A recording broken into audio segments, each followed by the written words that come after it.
இப்போ வரக்கூடிய முக்காவாசி ஃபோனில் இல்லை எல்லா ஃபோன்ஸுமே வந்து பார்த்தீங்கன்னா 3.5mm ஜாக் இருக்கிறது இல்லை. ஸோ அதனால் நம்ம வந்து பார்த்தீங்கன்னா ஆடியோக்காக அப்படின்னு சொல்லி போகும்போது வந்து பார்த்தோம்னா ஒன்று TWS போகிறோம், அப்படி இல்லைனா நெக் பேண்ட் வந்து போகிறோம். அதுலேயும் வந்து பார்த்தீங்கன்னா முக்காவாசி பேர் நான் யார்கிட்ட கேட்டாலும் என்னோட ஃப்ரெண்ட் சர்க்கிளில் கேட்டாலும் சரி, ஏன் நம்மளுடைய கம்யூனிட்டியில் நிறைய பேர்கிட்ட கேட்கும் போது எல்லாருமே வந்து சொன்னாங்கன்னா ப்ரோ நான் நெக் பேண்ட்லாம் யூஸ் பண்ணுறது ப்ரோ, எனக்கு TWS தான். 1000 ரூபாய் பட்ஜெட்டாக இருந்தாலும் சரி, 5000 ரூபாய் 6000 ரூபாய் பட்ஜெட்டாக இருந்தாலும் சரி, எனக்கு வந்து பார்த்தீங்கன்னா TWS தான் பெட்டர் அப்படின்ற மாதிரி சொல்லியிருந்தாங்க.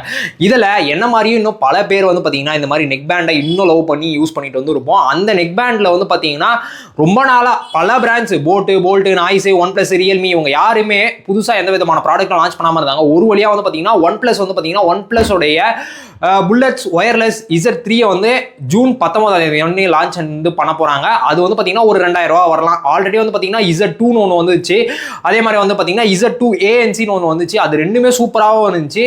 இப்போ நான் யூஸ் பண்ணிட்டு இருக்க போட் ராக்கர்ஸ் உடைய 255 ANC வந்து பார்த்தீங்கன்னா நல்ல பேட்டரி லைஃப் இருக்குது. ஆனால் என்ன ரொம்ப நேரம் காதில் போட்டு யூஸ் பண்ண முடியல, கொஞ்சம் ஹெவியர் ஃபீலில் வந்து இருக்குது. ஹெல்மெட் போடும் போதெல்லாம் வந்து அடைக்குது. அதெல்லாம் இல்லாமல் இருக்கணும்னு சொல்லிட்டு நானும் வேற ஒரு நெக் பேண்ட் வந்து பார்த்துக்கிட்டு இருக்கேன். சரி திருப்பி பழைய மாடலுக்கே தான் போகணுமா அப்படின்னு நினச்சிட்டு இருக்கும்போது தான் OnePlus வந்து லான்ச் பண்ணுறேன்னு சொல்லியிருக்கான். ஸோ லான்ச் பண்ணட்டும். அதோடைய பேட்டரி லைஃப்பில் எந்த அளவுக்கு இம்ப்ரூவ்மெண்ட் வந்து பண்ணியிருக்காங்க அதை எல்லாத்தையுமே பார்த்துட்டு அதையும் நம்ம சீக்கிரமாக வந்து வாங்கி ரிவ்யூ வந்து போடுவோம். இப்போ நீங்கள் சொல்லுங்கள், உங்களுக்கு நெக் பேண்ட் பிடிக்குமா இல்லை TWS பிடிக்குமா அப்படின்றத கீழே கமெண்ட்ஸில் சொல்லுங்கள். ஒயர்லெஸ்க்கு போகும்போது